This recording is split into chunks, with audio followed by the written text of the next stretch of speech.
Assalamualaikum warahmatullahi wabarakatuh. Kembali lagi bersama saya Beta Olinza. Saudara, minat masyarakat untuk kuliah di UIN Fatmawati Soekarno Bengkulu semakin meningkat. Hal itu tercermin dari jumlah mahasiswanya yang semakin banyak, yaitu kini telah mencapai 10.098 orang. Mereka terbagi dalam 32 program studi, dari program sarjana, program magister, hingga program doktor. Salah satu program studi yang diminati mahasiswa di UIN Fatmawati Soekarno Bengkulu ini ialah program studi Hukum Tata Negara. Bagaimana profil dan kompetensi keahlian alumni Prodi Hukum Tata Negara ini? Nah, untuk menjawabnya, saya berkesempatan mewawancarai Bapak Ipan Syah Putra MSOS selaku Koordinator Prodi Hukum Tata Negara. Yuk ikuti saya. Baik saudara, sekarang saya sudah berada di ruangan Korprodi HTN dengan Bapak Ipan Syah Putra. Selamat pagi Bapak. Selamat pagi. Sebelumnya mohon maaf mengganggu waktunya Pak. Baik, di sini Pak, saya ingin menanyakan hal-hal terkait profil dan prospektivitas Prodi HTN Pak. Ya. Dalam Prodi itu kan mempunyai impian dan tujuan ya Pak. Apa visi dari program studi HTN ini Pak?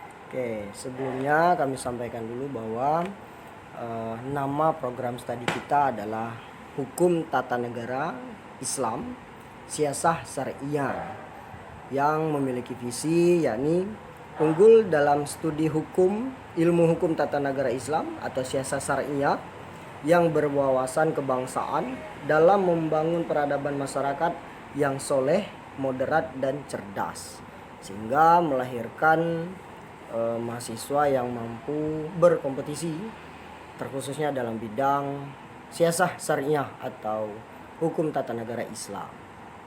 Oke, Pak. Untuk terkait tenaga pendidik atau dosen ini Pak, keahlian apa yang diajarkan dosen kepada mahasiswa atau keahlian utama yang diajarkan dosen itu seperti apa Pak? Jika bertanya pada keahlian, maka kita akan mengacu kepada capaian lulusan program studi Hukum Tata Negara Islam atau Siasah Syariah ini. Yakni ada beberapa capaian lulusan yang kita inginkan terhadap mahasiswa yang lulus atau produk dari prodi ini. Yakni antara lain ada praktisi hukum, ada juga akademisi, legal drafting atau legal drafter, peneliti, dan yang terakhir sebagai capaian pendukungnya yaitu organisatoris hukum dan politik. Sehingga bila bertanya apa yang diinginkan atau kompetensi apa yang harus dimiliki oleh mahasiswa HTN atau mahasiswa siasah syariah ini, maka berpacu pada capaian lulusan tadi. Misal di sini ada akademisi. Mahasiswa HTN atau alumni dari prodi HTN ini dituntut atau mampu untuk bersaing menjadi akademisi. Bisa sebagai profesinya yakni dosen.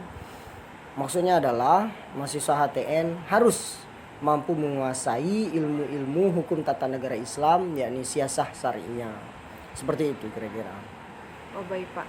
Untuk mendukung tercapainya keahlian dari mahasiswa sendiri Pak, apakah ada kerjasama kemitraan dengan pihak luar untuk mendukung keahlian tersebut Pak? Ya, bila bertanya kerjasama, kita mengacu pada Tridharma perguruan tinggi kita, yakni ada pendidikan pengajaran, ada penelitian, dan pengabdian. Hal itu yang menjadi target atau hal itu yang menjadi sandaran utama dari tiap kerjasama kita. Misal kita berikan contoh di bidang pendidikan pengajaran, badan hukum, maksud kami lembaga bantuan hukum LBH membantu masyarakat, khususnya masyarakat desa, khususnya lagi masyarakat yang kurang mampu dalam penyelenggaraan bantuan hukum masyarakat miskin, bantuan hukum masyarakat desa, bantuan hukum masyarakat yang memang betul-betul membutuhkan bantuan hukum untuk mengadvokasi permasalahan-permasalahan di masyarakat. Mungkin seperti itu. Baik, berarti memang banyak ya Pak kerjasama kemitraan untuk tercapainya keahlian bagi mahasiswa Prodi HTN ini. Karena kenapa? Mengingat bahwa capaian lulusan Prodi HTN menginginkan atau bermimpi atau mempunyai harapan yang lebih bahwa produk dari Prodi HTN atau alumni dari program studi hukum tata negara ini atau siasat syariah ini bukan hanya menjadi akademisi, bukan hanya menjadi orang yang mampu memahami seputaran keilmuan hukum tata negara Islam atau siasat syariah, tapi juga lebih kepada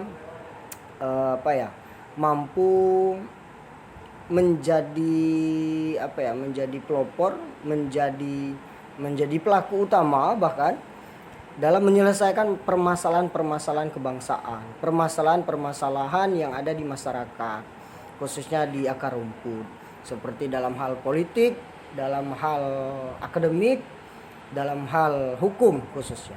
Mungkin seperti itu. Bisa dikatakan mahasiswa dan alumni dari Prodi HTN ini sangat keren-keren ya Pak? Ya, kita harapkan seperti itu.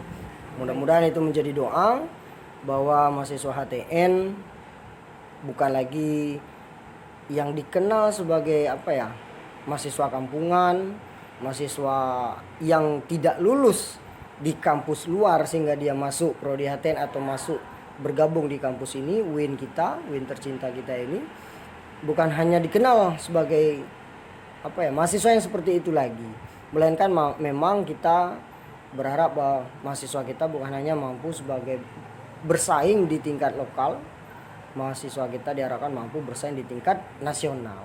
Mungkin itu.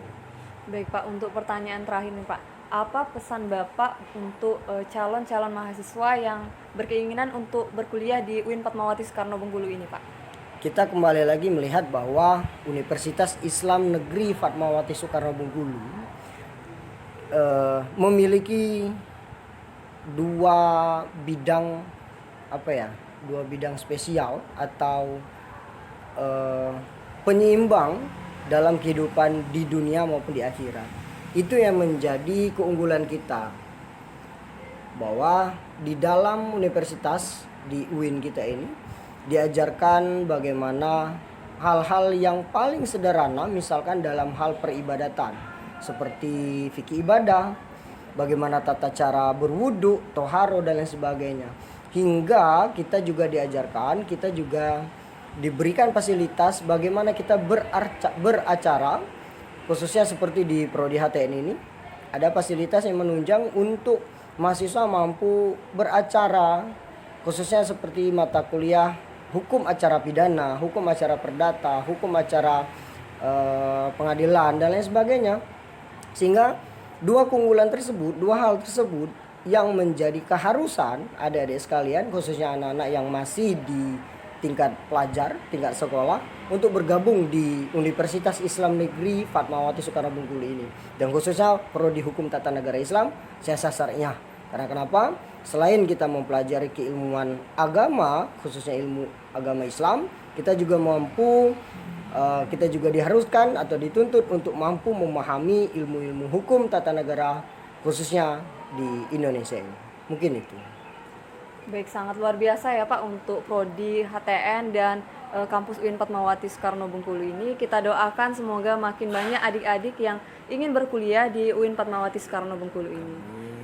Baik, terima kasih Pak waktunya. Mohon maaf mengganggu waktunya pagi ini. Baik saudara, itulah tadi wawancara saya dengan salah satu koordinator Prodi di UIN Fatmawati Soekarno Bengkulu ini, yaitu koordinator Prodi HTN Hukum Tata Negara, yaitu Bapak Ipan Syah Putra MSoh. Sekian, terima kasih. Wassalamualaikum warahmatullahi wabarakatuh.